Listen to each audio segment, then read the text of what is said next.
Greetings, fellow action figure connoisseurs, and welcome to another episode of Digital Caveman Presents Surprise Thursday. I, as always, am your host, the Digital Caveman, and today I will be presenting you with the G.I. Joe Classified Series number 57, Serpentor, the Hasbro Pulsecon exclusive.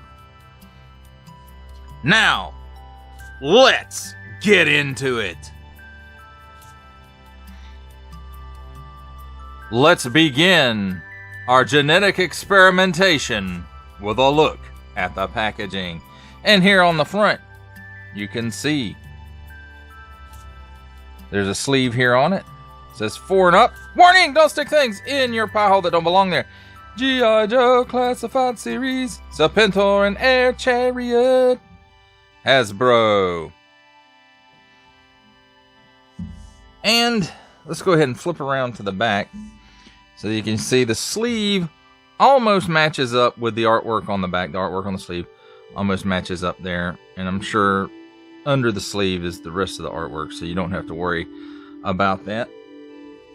But then on the sleeve there, Hasbro, assortment number, G.I. Joe and trademark, yada yada yada. I tell you, don't stick things in your French pie hole that don't belong there. Parents, GIJoe.com. And then on this side is file card, Serpentor and Air Chariot, Cobra! He's number 57, G.I. Joe! And that completes our look at the sleeve. See if I can slide it off of here.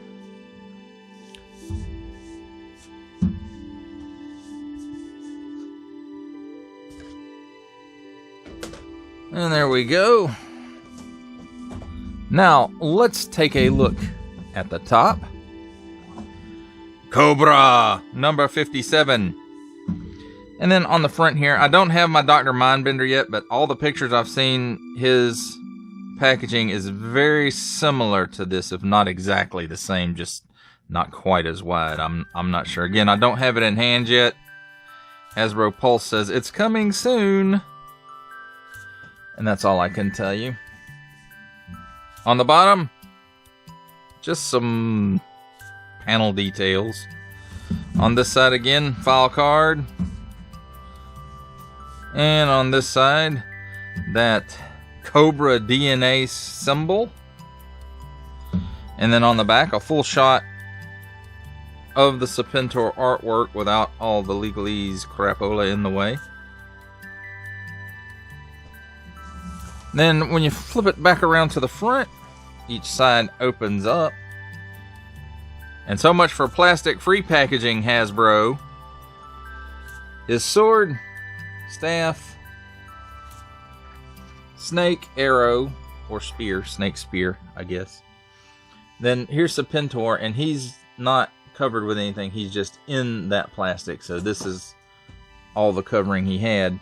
And then a picture of the Air Chariot hooked to some diagnostic and fuel cables maybe, and then all kinds of screens and stuff going there in the back. And then on this side, some of his swap out parts. And that, my friends, is a look at the packaging. Let's take a look at the figure, vehicle, and accessories. And let's start off with accessories, and I do have handy dandy tweezers here just in case I need them. But first off, here is Serpentor's cape. It's a little wrinkly from being in the box, but as you'll notice, it does have a scale pattern on it, and this is the same scale pattern, I believe, that was on Snake Supreme Cobra Commander's cape. However, Cobra Commander, his cape was a little cooler. Sorry, Serpentor. And now, let's take a look at some of the other accessories. Here is his arm fangs, I guess you could call them. And this is in the retracted mode. And it's got, you know, these nice silver paint details on it. And there's a post right there with a, I don't know, it's a funky looking post so that it only plugs in that one spot.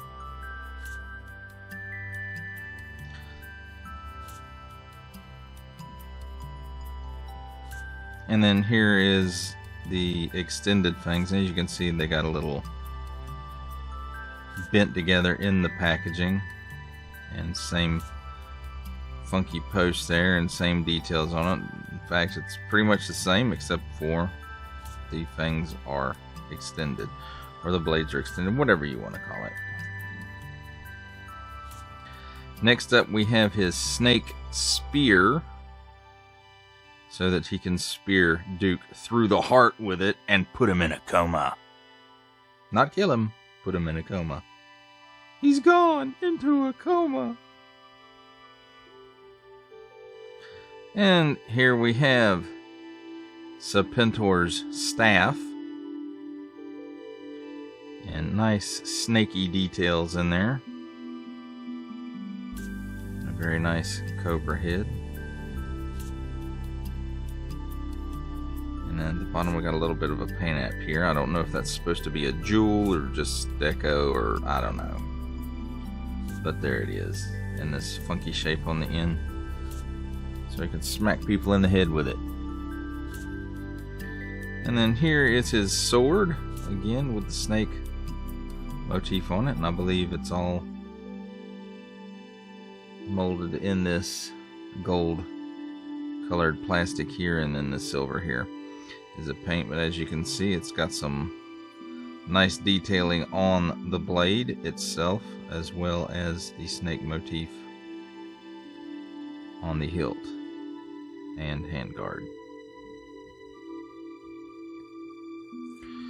Here we have Serpentor's pet cobra, and I believe it's all molded in this color here. And then the lighter color is a paint app, and then it's got some paint for the eyes there. Very faint, but it is there. And then also for the teeth. And I don't know if you can see it on there or not, but there is some molded detail inside the mouth as well.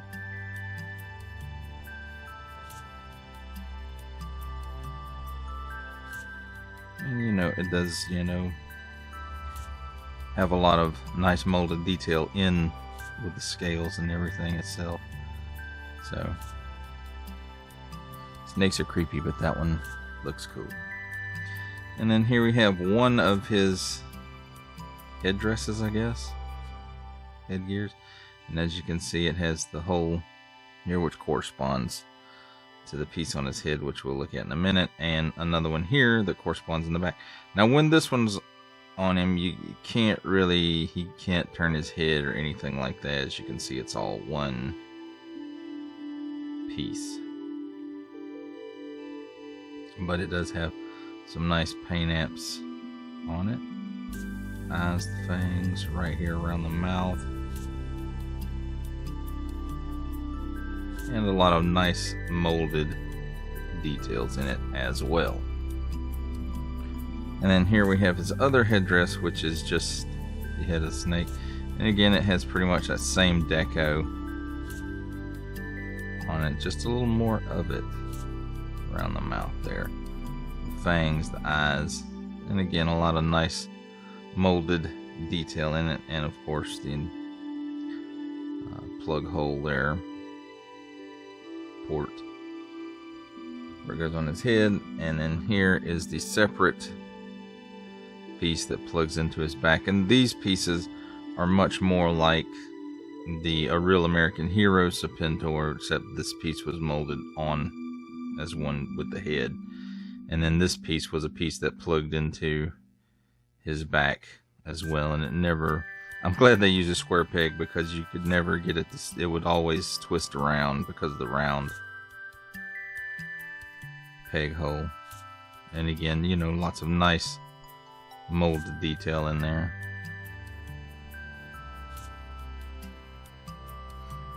Now the figure himself, and I know it looks a little funny because he doesn't have his headpiece on, But let's go ahead and take a look at those on him. And again, here's the post.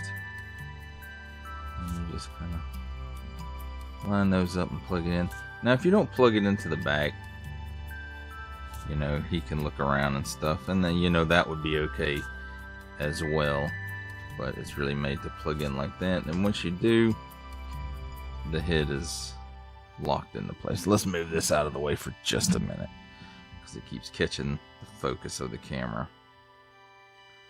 So,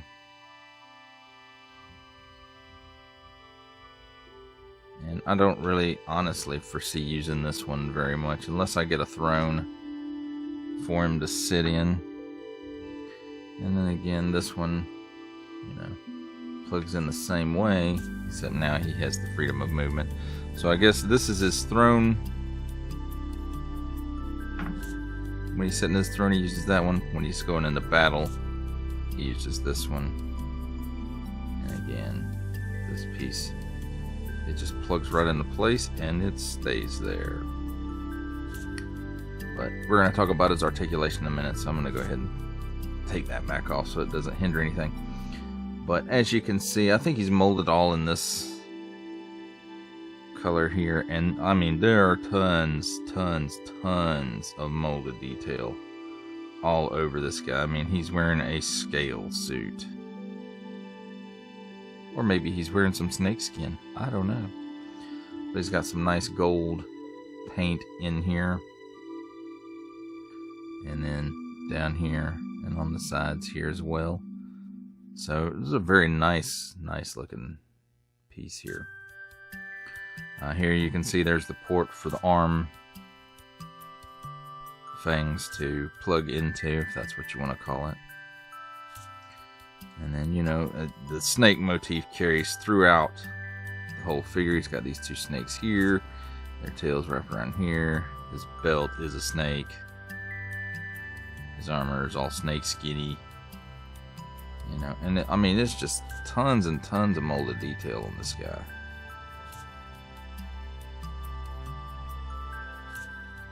And this is one of those that this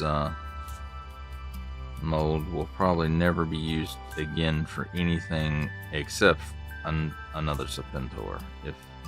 Was there another Serpentor? I don't know. I only remember one.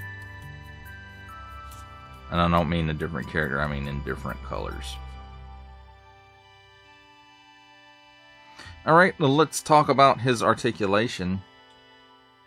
He's got a dumbbell here. I don't know if you can see it. You can't really see it on the camera. He's got a dumbbell in here at the top, and then the neck is also a separate piece that moves on its own with a ball at the bottom, I'm assuming.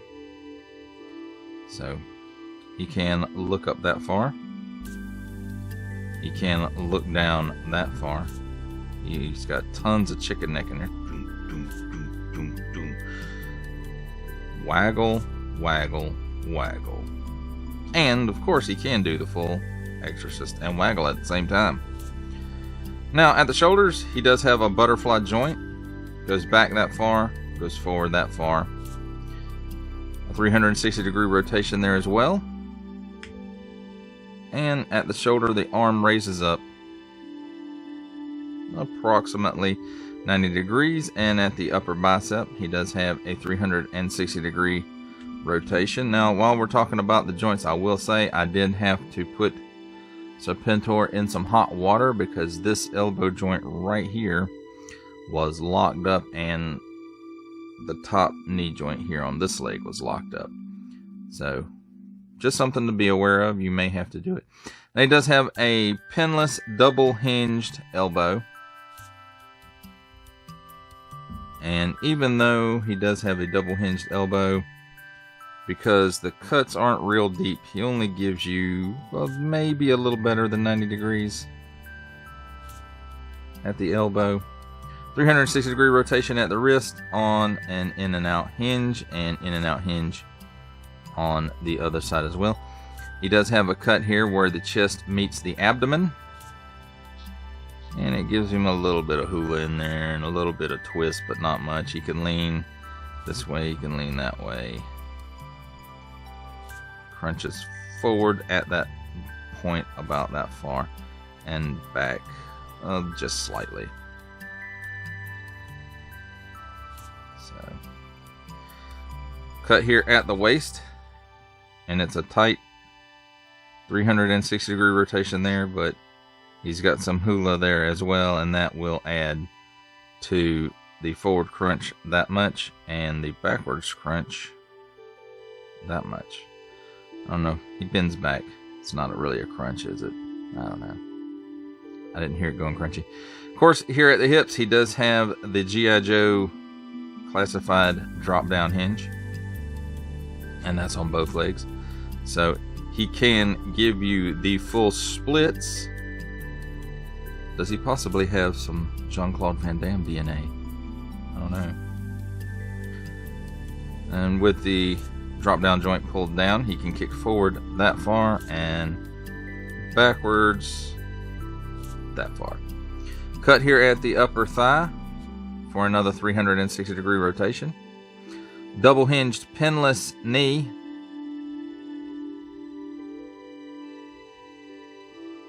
And gives you about that much. Again, the cuts are, they're better here at the knee than they are at the elbow, as you can see there.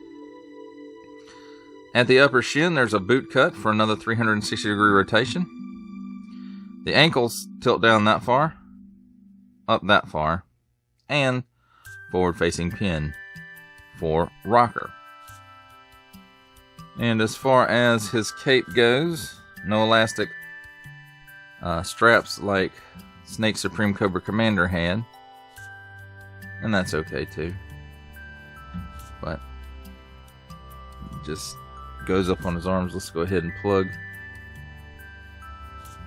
his, I don't know what you want to call this, headdress, I guess, into place, and then pull his cape around. And as far as this port goes, you know, when he's not in action, it just plugs in like that, and the other one plugs in the same way. Now let's take a look at the Air Chariot, which I did already assemble. The pieces that you have to put on it. The guns, you have to plug in the barrels, and you have to plug in the ammo belts, and it does matter. Pay attention as you're going to put this together, because it does matter how they go in there and which piece goes where. These two fins, I guess, airfoils, I don't know what the technical term is, but you have to plug these in, and then you have to plug in the steering column, flight stick, I don't know, the handlebars, there we go. And then of course this whole piece plugs in very similarly to how the original goes together. It's got some like squared off hooks like here and here, and then there's a plug at the bottom, which the original one didn't have. But then you plug that in place. In the original, the snake head, you know, it was just like the top of the head, and then it was hollow on the inside, and it had a peg on the back that pegged into the handlebars. Well, this one has a full snake head that does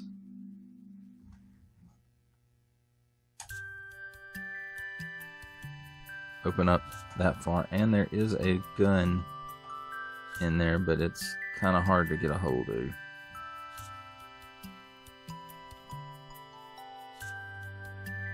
So there you can see that. And then of course the guns, just they're on posts and they just plug in, but you can pull them off, and Serpentor can hold them. And they do have small openings in the barrel, so you can plug blast effects, which I'm assuming are coming in. But overall, I have to say, you know, there's a lot of nice detail. I won't say there's a whole lot of paint apps on here, but we've got some tampos here, here, and here, and that's on both sides.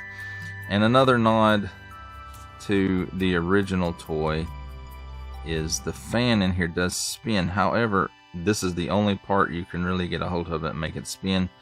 Whereas the original had a little post sticking out the bottom. You could flick it and make the thing spin around.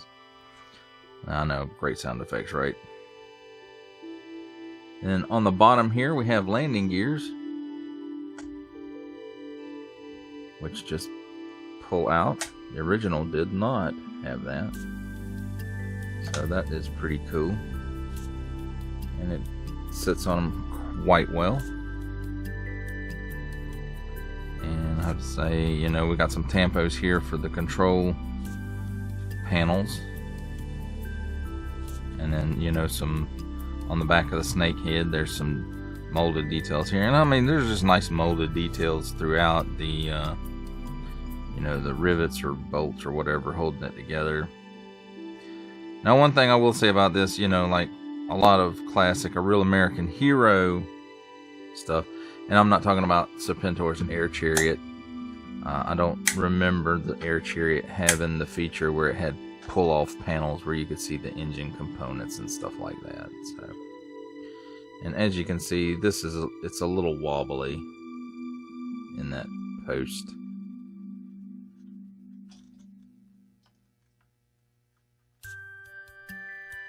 So, but it's okay. And I mean, it's just a great looking vehicle, and it's a great nod. I mean, this whole set is a great nod to that classic Serpentor and Air Chariot set from a real American hero. And that, my friends, is a look at Serpentor. And here he is. And his Air Chariot. It's time for my favorite part of a review, comparisons. And let's start things off with some vehicle and figure comparisons. And here we have Serpentor and his Air Chariot with the Target exclusive Cobra Island breaker and ram cycle.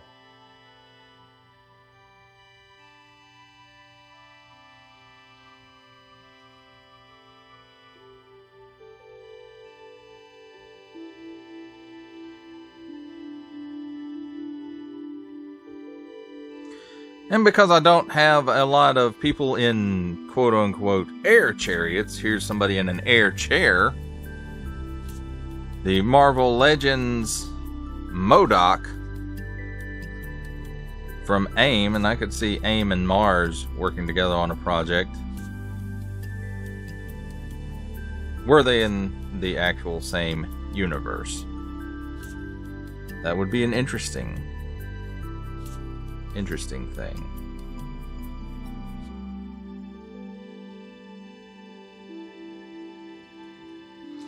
And here we have somebody in an air wheelchair.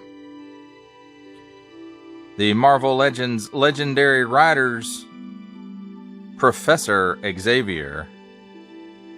And this, of course, is the Jim Lee style.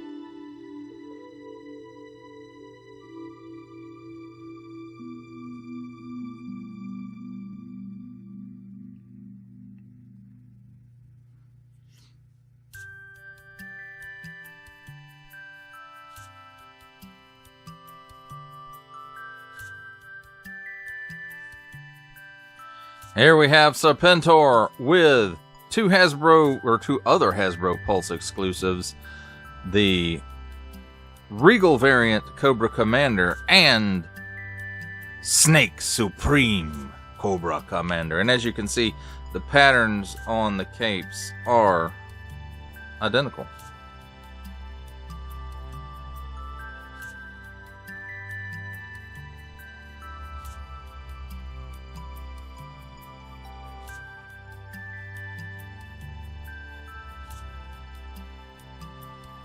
Next up, we have making his cameo appearance from the Marvel Legends series, Stan the Man Lee, and from Star Wars The Black Series, the Archive Edition 501st Legion Clone Trooper.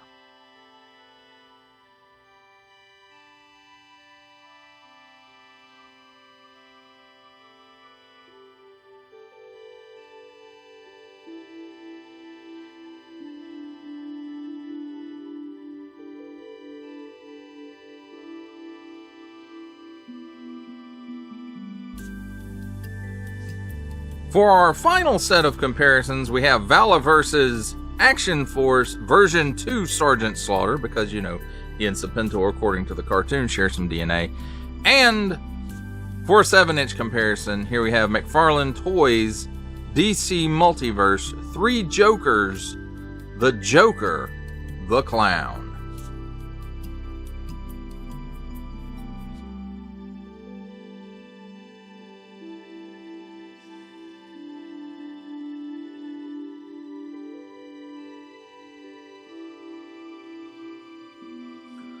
For final thoughts on the Hasbro Pulse Hascon exclusive Serpentor and Air Chariot, I have to say overall this is a great set. Is it missing a couple of things? Yes. It's missing a twisty post for the fan in the Air Chariot, and it's missing wire in the cape. And I would have gladly done without this piece in order for those two things to happen. To just, you know, if it was a cost issue, I don't know. Or if it's just they don't like to design stuff with wires in it. One thing I didn't mention before, and I meant to, you know, it does also come with the instructions showing how to put the Air Chariot together. And a neat little thing, I thought, is the accessories came packaged in this themed bag, whereas, you know, the Marvel Legends stuff, just it's a plain white little wax papery bag. Same wax paper type material here, but it is emblazoned with the G.I. Joe and Cobra symbols, which I thought was pretty cool. Again, overall, I do really like this set. I like the way it looks. It's modern, but still really harkens back to the classic Real American Hero figure. And you know, this set will hit you right in the nostalgia with a big old gut punch. And, you know, a couple of his joints were locked up, not a big deal. Just use some warm water, dip him in it for a few minutes, and then work those joints loose, and no problems. Where the chest meets the abdomen, it seems like there's not quite as much articulation there as it should be. And the same with the butterflies in the shoulders. It just doesn't seem like there's quite enough range of motion there. Again, all the accessories are great, except for this one just doesn't. It doesn't make a lot of sense to me, to where you put this on him and then he can't really move his head. I don't know. Just, it's a little weird. The staff, the snake spear, the sword, the interchangeable arm fangs, or whatever you want to call them, blades. Those are all good. You know, the more realistic looking guns on the Air Chariot.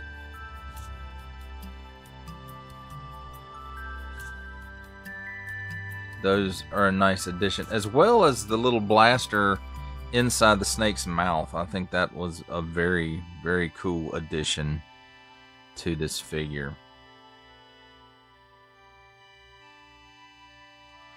Well, I've rambled on long enough. That does it for the review. I hope that you enjoyed it. I enjoyed making it. Only support from viewers like you make this programming possible. Each view does count, and I do appreciate each and every single view that I receive. Thank you, and thank you so very, very much for supporting this channel through viewing. Comment below, like, share, subscribe if you'd like to see more reviews, or just help the channel out further, or both, that's even better. And don't forget to ding that bell so that in the future you will be notified as my new content becomes available. That's our wrap, folks. I'll see you next time.